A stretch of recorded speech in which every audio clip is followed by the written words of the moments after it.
I'm in control. I have the power.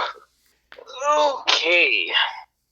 Let me open this thing.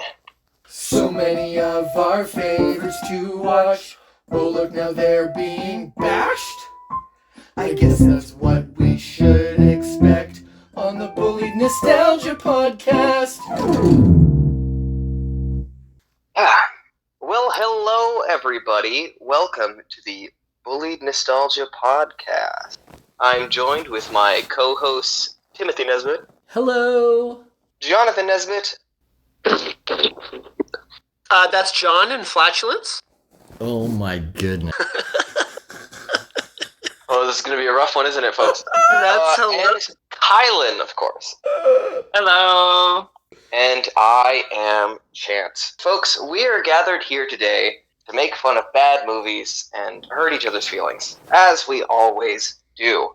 Today, we're talking about Treasure Planet. But in the future, if people are hoping to try to convince us to watch movies they are fond of or just want to give feedback, you can find us at bulliedpod@gmail.com. Also, if you would want to find some of our sweet, sweet merch, just go to redbubble.com and look for Bullied Pod. To that end... Yeah, well, I was just Again? thinking about it. Chance really doesn't like his Bullied Pod t-shirt. And I had this realization. Once upon a time, we went to Medicine Hat for Christmas. And we spent it with your mom's family. And so there was people there that I didn't know very well, extended family. And two people got me a t-shirt that was just a bunch of wolves on it. And they were yes. all like howling at the moon, but also there was like spirit wolves in the background. And I was like, oh, thank you. Just like trying to be polite. But in my heart of hearts, I was like, this is an ugly t-shirt. I don't know when I will ever wear this. Months went by and I'm looking through my closet and I find this wolf shirt. And then it's like the heavens opened up and I realized how beautiful it was. And it became one of my most favorite shirts that I still have in my closet all these years later. Maybe someday you'll feel that way about some poor baguette. Dad, here's the thing. I have too much clothing for my wife and I to fit. It's like 90% shirts. I hope you know how much grace I have dispensed to allow some poor baguette to live within my closet still. Yeah, I'm just saying, leave it back there and there might be a day when you have a change of heart. Mm-hmm. Anyways, well, you can talk about this the after point. How is everybody feeling about the movie we watched? What movie did we watch? I think he already Well, I already mentioned. We watched Treasure Planet. Sorry, I wasn't here, I guess. Too busy looking at a picture of a giant gummy worm. Yeah, our audience two of our doesn't know members today about the are gummy. mostly eating and not here. Whoa, I'm not eating the gummy worm actively, because I felt sick last night. Did you throw it out after feeling sick? No, I just don't want to eat it for a bit. So, Kylan, for those who can't see the gummy worm, how much does this gummy worm weigh and how long is it? So, it's 3 pounds, it's 1.36 kilograms. Let me find the box. I think Actually, it's I'll like be 3 right feet back. long. Yeah, I think it's 3 feet long, pound for each foot. Horrible. It's 34 segments of 160 calories. So, How many segments have you gotten out of 34? I'm almost halfway done. You've eaten half the Horrible. worm? Yeah, Oh my goodness, Kylan. I fear for your there health. are 5,440 calories in this gummy worm. How long did Tim, it I take? think you need to check Kylan for a pulse throughout the night. I've been eating it over the past 2-3 weeks. Okay. Just so you know, Kai, there is such thing as giving yourself diabetes. That is something that can happen. Oh my goodness. Okay, sorry, let's talk about Treasure Planet. Let's talk about Treasure Planet. So the reason Let's why start we're with talking about Treasure Planet is yeah. because last season we did a movie called Titan AE, and Kylan observed that there was a lot of similarities between Titan AE and Treasure Planet. So we decided to spend an episode looking at the other side of the fence there. I'll leave it to you though, Chance. Take us away. Let's start with the oldies, because I'm sure Kai, you've seen this movie a fair bit of times, right? Quite a few, yeah. Yeah, me and him have both seen this movie quite a few times, but John and my father probably have not. So I'm interested to hear what your guys' thoughts are first. It would have come out in my late teens or in my teens somewhere. This came out in 2002, John. Okay, early teens then. I remember enjoying this movie as a teenager and probably saw it 2 or 3 times throughout my life. Would you say you enjoyed it this time round? Whoa. Spoilers for the end. Well, we talk about if we like or dislike the movie. We just rate it at the end. Would you say that same labor of love extends to you as well, or not so much? So I saw this movie in theaters. I would have seen Titan AE in theaters as well. It was a situation where Titan AE beat this to theaters.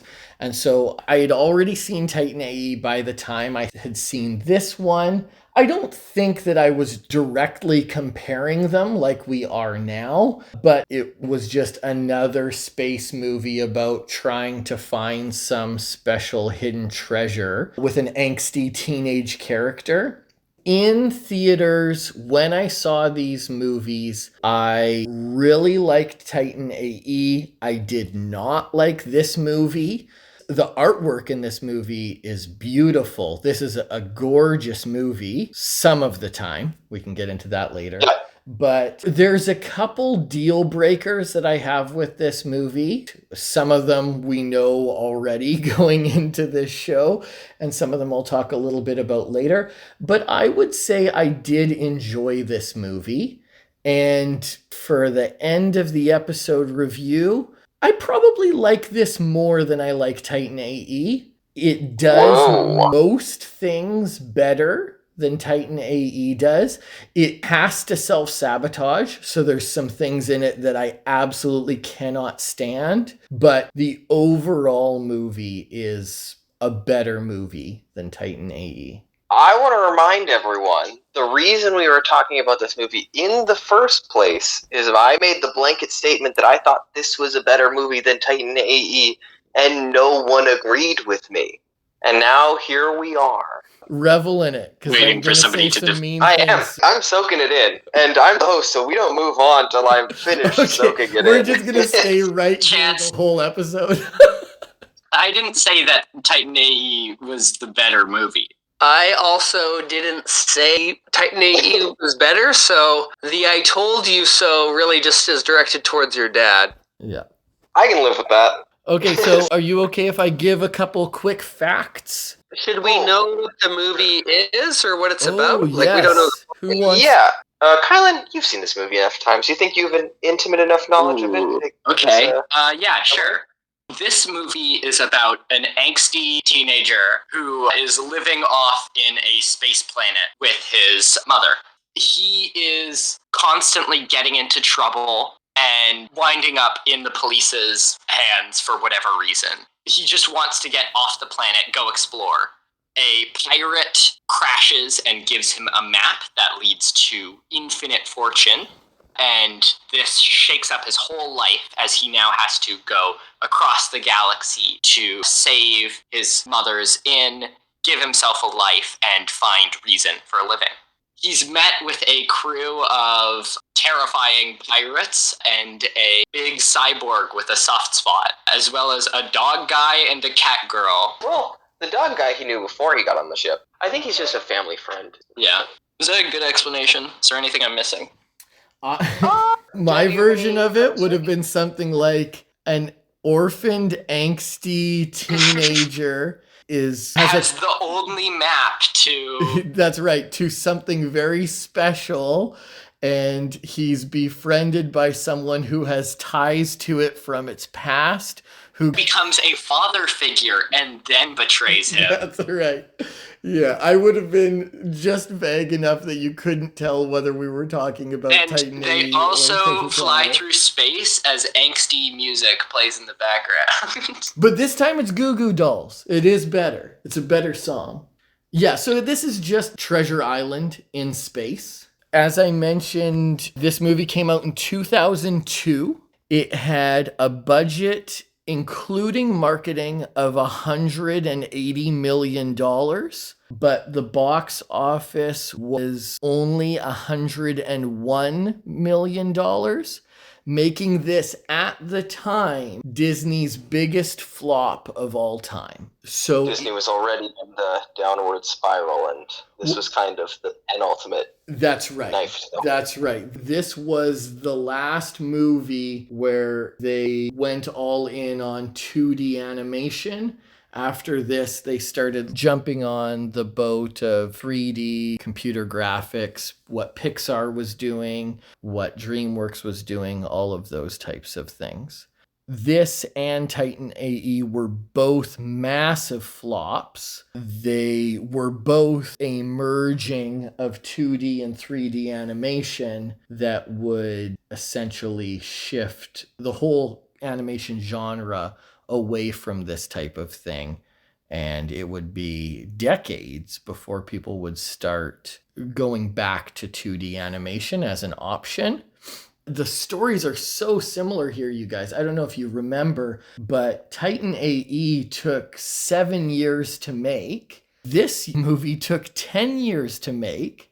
And with Titan AE getting to theaters first, it means that they were both started at about the same time.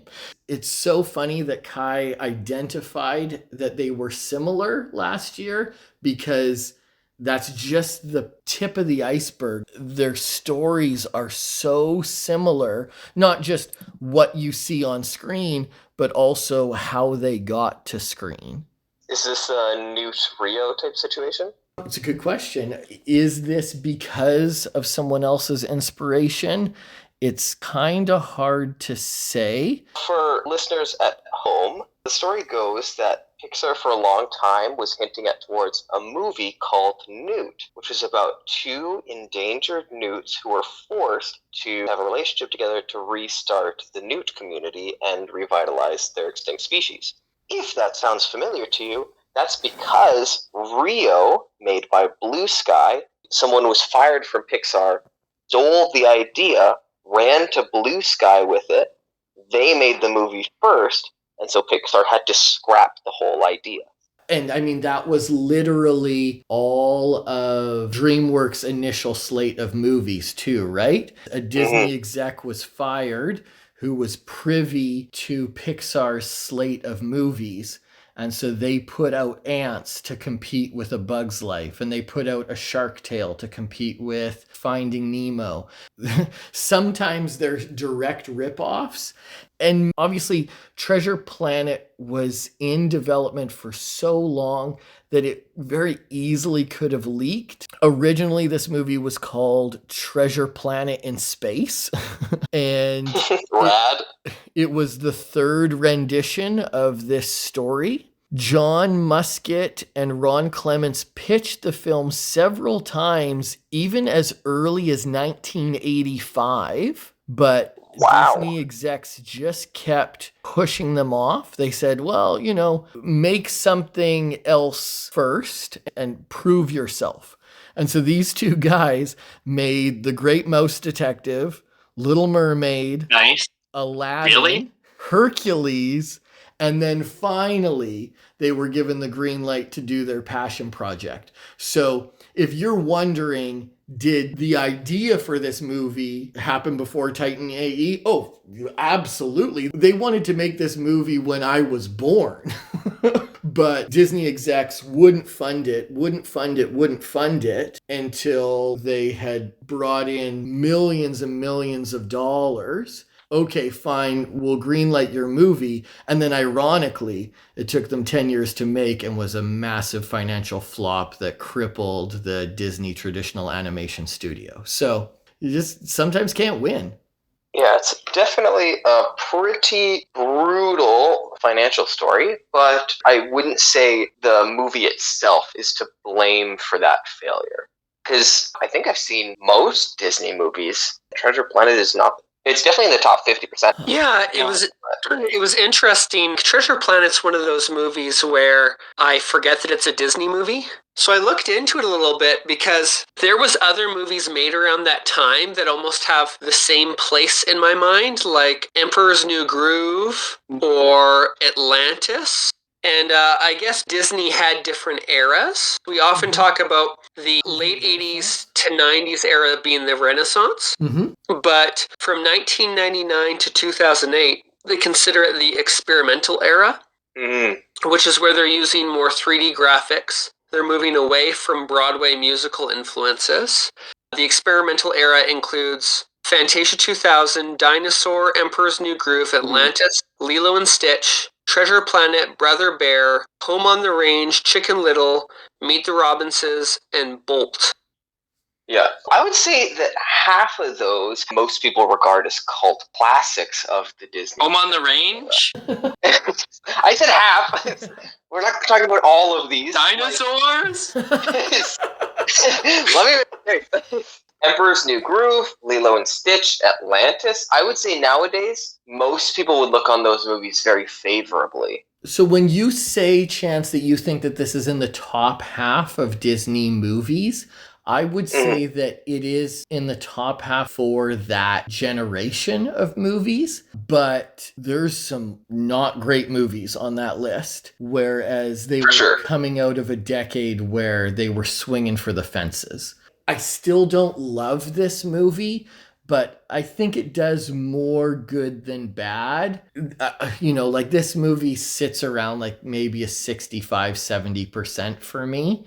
The artwork is beautiful at times, but other times it's pretty weak. I mean, the art style I absolutely love. That was my art style when I was in high school. Very similar to Tarzan. Let's talk about that for a minute. This is one of the last ones before they moved on to the 3D animated movies. How did people think this movie looked? I have some notes on the art style specifically. Okay, take us Go for it.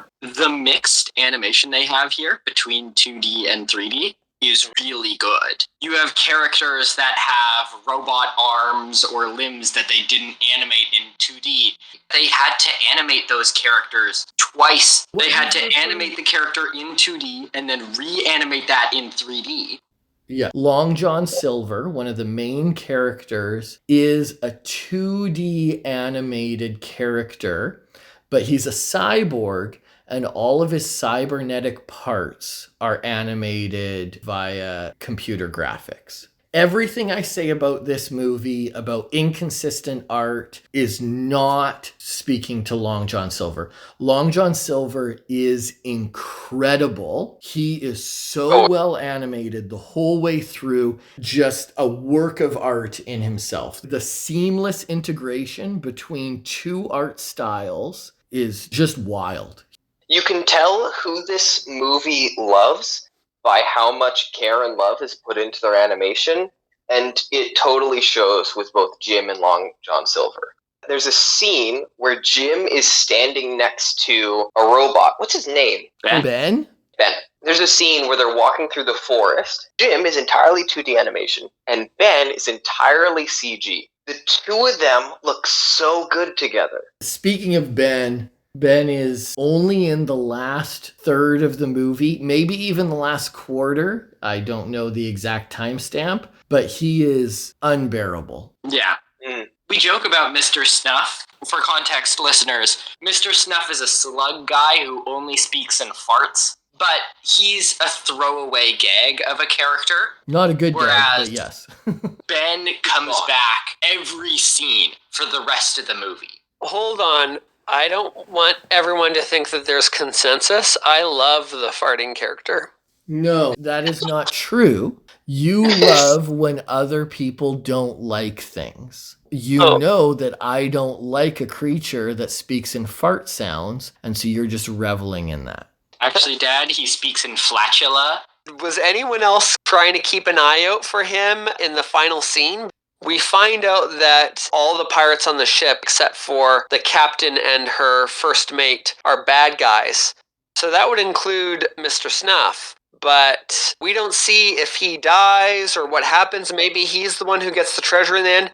Maybe they were going to make a sequel about him. Nope. Blowing past the terrible character that John is trying to make relevant, let's talk about Ben a little bit more for a second. Whereas other people here really didn't like Ben, I just didn't care when he was on screen, and maybe that's because I really like Martin Short, who, of course, voices Ben. Sure. So it was just like, oh, Martin Short's in this movie. I think that's part of the self-sabotage that I was referring to with this movie. They have beautiful environments, gorgeous technology. Like, it's not steampunk, it's Renaissance punk or something. Like, I'm not sure. Like, it's even further Yeah. back. There's all these things that contribute to it to make this amazingly cool world. But the dog is dumb. The fart creature is terrible. Ben is unbearable. Even Jim is so angsty. They're trying so hard to make him cool that it's not until you're able to dig past that stuff that he becomes a likable character. Maybe that's intentional, but it does just kind of feel like they're trying to appeal to a cool kid audience. When I saw this movie, I was like 19. And I was like, this dude is unbearable. Some of the character work is so good. And then some of it is cringeworthy, you know? Yeah. So John brought up Mr. Snuff disappearing at the end. And I went into a little bit of research. Mr. Snuff does disappear as soon as the mutiny starts. But while I was finding that, I was able to find a book called Treasure Planet: A Voyage of Discovery. This book has all of the character concepts in it. Every character was designed with intention and planning behind it, which is so cool. But then you've got terrible characters like Ben. It's like, what are you even doing here? I like what you said about intention, Kylan. And this comes back to what you said about the technology, Dad. I made a claim when we were watching Titan AE that I really loved the aesthetic of this movie. Yeah. They have wires and anti-gravity, and yet they still use rope to tie people down.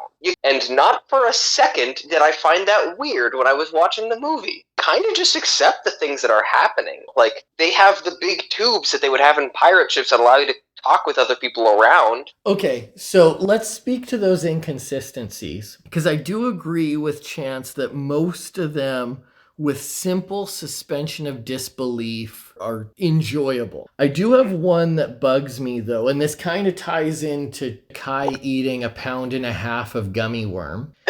It seems like It was only a pound. every second creature in this movie is a slug. But for some reason, some slugs are cognitive and other slugs aren't cognitive. Some slugs are just for eating or for cleaning supplies, whereas other slugs fart speak. And then, well, slugs make up, I feel like, half the crew. Actually, talking on that, I wanted to make a quick mention. If you pay a little bit of attention, you'll notice that every single member of the crew is an aquatic animal in theming. You've got the guy who's just an octopus and he's a head. There is a giant crab creature. There are slugs. There's one guy that's like an eel with eyes in his mouth. One that's an anglerfish, which I thought was really cool. I didn't realize that. John, do you have anything to say? I can just talk about some random things. Probably the Treasure Island knockoff that I'm most familiar with would be Muppet Treasure Island. That's the movie I would have watched most as a kid. You know, I've never read Treasure Island, so I don't know where they veer off track or not, but it's interesting to compare them. I felt sad in Treasure Planet, the first mate, Arrow. Yep. he ends up being killed in this movie, but in the Muppet Treasure Island movie, he's Sam the Eagle, and he survives in the end. And so I think there was a part of me that was like, oh, when's Arrow going to come back in this movie? And he never did. And so that was a random thing I wrote down. And this is where I am firm in my beliefs, Chance. I think that this is overall a better movie than Titan AE. But as far as versions of Treasure Island, I don't think this holds a candle to Muppets. Okay. I'm honestly fine with that. I believe that in the original story, Arrow does not survive. It's just that in the Muppet movie, they didn't feel comfortable killing creatures who weren't already dead. Yeah. In Muppet Treasure Island, Long John Silver, played by Tim Curry, he's not a good guy in the end, as far as I remember. Whereas in Treasure Planet, he has more of a redemption story. Even in Treasure Planet, I wouldn't say that he's been redeemed. He turns away all the treasure to save the boy. In this movie, he's just gone. He gets on a boat and he flies away, and then Jim sees his face in a cloud. And then you're like, okay, well, that's not really closure. That's more like the middle of the Lion King. So, like, where does that take us? And that is because this movie was made with a strong intention of having a sequel. That ending was really strange for me because when I was younger, I remember an ending where they would ride off on their space, whatever you want to call those things. Sure. And then that was the end. Yeah, and that would actually bring more closure if this was meant to be a self-contained film. But like I said, there was supposed to be a second movie where they would have refound each other and then worked together on an adventure. Do we know anything about that supposed sequel? Yeah, there's... I've got it, Tim. Okay. Jim is going to some kind of academy where he has a love interest named Kate. They work together with Long John Silver to stop Ironbeard, and Ironbeard was going to be voiced by William Dafoe. Ironbeard was going to free a whole bunch of inmates from a prison, and they had to thwart his plans. Well, I don't know about your guys' claims about closure, because I got a whole bunch of closure. Because at the end of the movie, Jim joins the Space Academy, and he cuts the rat tail off, so that sounds like a win in my books. It is nice to be rid of the angsty rat tail. I agree. I was interested that they never explained much about his dad. They gave you just enough to let you know that Dad left at some point. Yeah. And maybe that was intentional. I just feel like... We even got to see Dad leave. Yeah, but just the back of his head, right? And so I just feel like in so many animated films, the dad somehow shows up later. But in this movie, he was part of Jim's story, but wasn't really part of the story. Explaining it, John, isn't angsty enough. The angstiest way of doing it is to be like, and I want a moment to be real. Want to touch things I don't feel. Want to hold on and feel I belong. That's how you do things in Treasure Planet. That was beautiful, Tim. Thank you. I do appreciate, though, that it feels like this isn't a sentiment I feel like I could really relate to, but I appreciated that the main problem with the hero was something that's a lot more grounded in people's lives. It's like, oh, my problem is that I'm the son of a god, but I'm fallen down to earth. And then Treasure Planet is, I've got a bad dad who left me and my mom. You know, it's like, oh, that's actually pretty real. I do appreciate that. That's fair. But it is the angstiest way possible to tell that story. I don't know if this is part of pirate code, but if you guys amassed tons of treasure, would you booby trap it so that when people found it after you were dead, it would explode? Like, why would you booby trap your treasure if you're still inside? Because the guy died on his ship inside of the holding area of the treasure. Did he like sit there for a while and just die naturally? Or was he flying the ship and he died halfway through and he found a cool place to sit down? I assume he already had everything booby trapped and got stabbed. It's like, I'm going to head on home and then turn on the car alarm that is my booby trap. And then he just sat there and died. It's not super clear exactly what relation Long John has with the treasure. In traditional telling of Treasure Island, the treasure was stolen by the pirate crew, and the members of the crew who hid it were all killed to keep it a secret. And so the rest of the crew are still actively looking for it, and they feel that they are owed that treasure because they were the crew who helped steal it.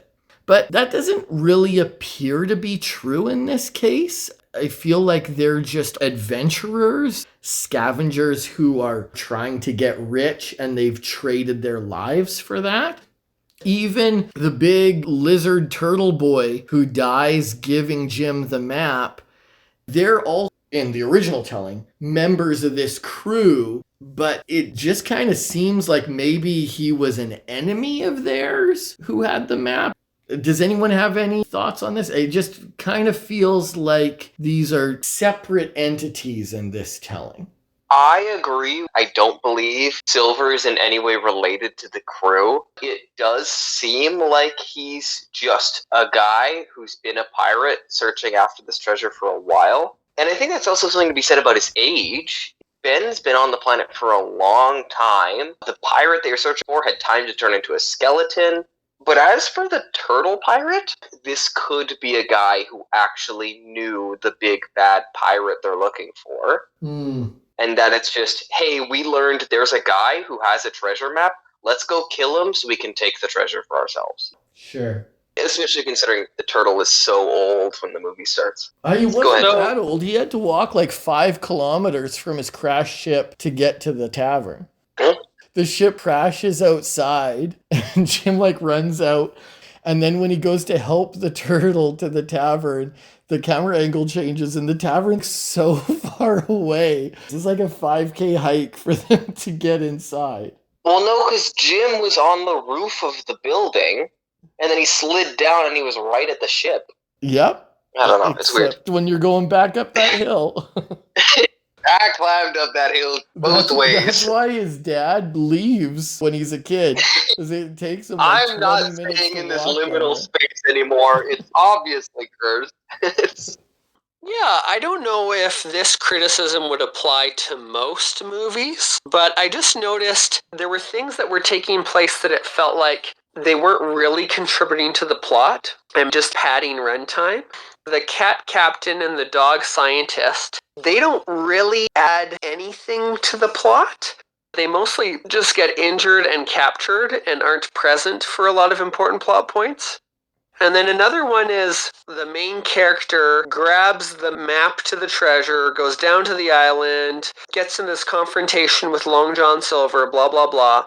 And then we find out that the map he grabbed is actually this character named Morph, who just morphed into the shape of the map. So then he has to go on this whole adventure with Ben the robot, and they need to go get the right map from the treasure ship.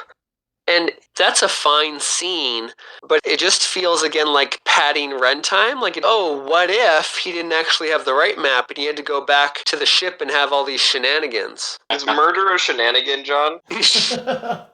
Yeah, they do kill that crab. I did some more research. Billy Bones, the guy who had the map before he crashed down and died, was a member of Flint's crew. Yeah, I thought so. He was the cabin boy. Okay. He's supposedly the last surviving member, and that's why he looks so old and ugly. Just so you know, originally the plan was that all those little pups at the end, the dog scientist was actually the one who gave birth to them. Oh my goodness, no. Disney changed it because it seemed maybe too controversial to have a male character give birth. Also, that dog-cat relationship is just dumb. It's so dumb. That's what I mean by self-sabotage. I need to call you out. In Titan AE, there was a part where the alien was on a turret and he was shooting at things, and he said something like, "Who's your daddy?" or something like that. I forgot about that. And you said that that was unforgivable, and that's why you hated that movie. For the record, there is a guy on a laser cannon who is shooting meteors in this movie, and he says, "Yeah, baby, baba boom." But in comparison to Who's Your Daddy, I'm pretty firm on one of those. I think that you're just trying to find reasons to dislike that movie and like this movie. I actually like Arrow and the Cat Captain, but I agree I don't like the Dog Scientist. I would say all the actors in this movie are doing these voices as well as they can, but just who played Mr. Snuff? Just sometimes the writing's not there. It is interesting because we're probably never going to do Emperor's New Groove on this podcast unless... Oh, it's too good. We can't justify it. It is too good. But, you know... You might be able to watch Kronk's New Groove. If we're... Oh! That is true. We can watch... Oh my gosh! Kronk's New Groove is really something. So, it's a weird movie. I mean, John wants to do 14 seasons of Land Before Time, so if we're still here 14 years from now, maybe we'll do Emperor's New Groove. But what's fascinating about this era in Disney animation is that it saw the failure of the greats. The guys who made The Lion King set out to make a movie called Empire of the Sun. And that took them the better part of a decade. And they failed so drastically that Disney brought in some other guys to pitch on the movie. And they voted on who had a more fun movie. And these new guys came in and rewrote their passion project to be Emperor's New Groove. Then in this movie, we're talking about guys who made Aladdin and Little Mermaid, and they spent a decade trying to make a movie, and at least they got to finish theirs, but it also was a massive flop. The all-star Disney creators who blew the doors off in the 90s just really fell on their faces in the early 2000s. Does anybody have anything else they want to add, or do we want to sneak over to close? I think I'm ready to close if you guys are. Alrighty. All right. Who wants to give us the first rating? I didn't set up a cookie for this. Shoot. Yeah, Let me... So you better start thinking, Kai. I'll go first because I've pretty much already given away my mindset on it. I have not seen this movie very many times in the last 20 plus years. John is probably right. Maybe it's around 3 or 4 times. So I am not in a rush to watch this movie again. I would actually go out on a limb and say I don't want to ever watch this movie again, but it is good enough to watch again. So for people who have Disney Plus, when you're watching it for free, if someone turns this on, I'll enjoy most of it, but I will never be the one to seek it out. That's fair. In my rating, I'd probably give this a 3 or 4, probably leaning towards 3. Okay, good. I think it's a good movie. I don't know if it's a great movie. It's definitely not a fantastic movie, but it's a good movie. I think you'll enjoy how pretty it is. Some of the jokes are funny. Long John Silver is very enjoyable to watch. I love all the scenes he's in. They do so much creative stuff with Long John Silver. Like they're trying to break into the cabin and he pulls a cannon out of his leg and he attaches it. He like detaches the part, locks it in, snaps on another thing, and turns his arm into a gun. It's so cool to watch. Or the part where Jim slashes Long John's leg about the 2/3 portion of this movie. And so from then on, Long John Silver has converted his arm to be a crutch. Dude, that character alone carries this movie. The voice acting, the effort put into his character design, but then also the artwork and seamless integration between 2D and 3D carry this movie. The rest of the movie is mid and arguably not good, but he is so incredible that he does make this movie good. He personally elevates the movie. Yeah. If this wasn't Treasure Planet, but was just Pirates of the Caribbean starring Long John Silver, this movie would be awesome. If it was just his movie about him going around doing bad things for money, it'd be great. Yeah, he is awesome. Yeah, so I've done a little bit of research, and in the inn at the start of the movie, somebody is served something that is called a powdered spheroid, which is like the equivalent of giving somebody something that's called a cooked square. So my statement is a baked circle. That is the cookie. Baked circle. Baked circuloid. Is the baked circuloid good? Yeah, the powdered spheroids are donuts, and they actually look quite tasty. Oh no, he's saying, is your rating good? Yeah, it's good. It's good. John? From having watched Muppet Treasure Island a lot as a kid, the Treasure Island story I just think is really cool. I like the idea of all these weird pirates betraying these good guys on a journey, whatever. I think it's kind of a magical story. I don't know if I like Treasure Planet because I like Treasure Planet or because it gives me some nostalgia for Muppet Treasure Island. But in either case, I do appreciate the alien designs in this movie, and so there's some cool stuff that it does. But I think maybe some of the parts that I like most about Treasure Planet is Treasure Island, the premise that it's based on. But yeah, so I anticipate that I may watch it again once more before I die.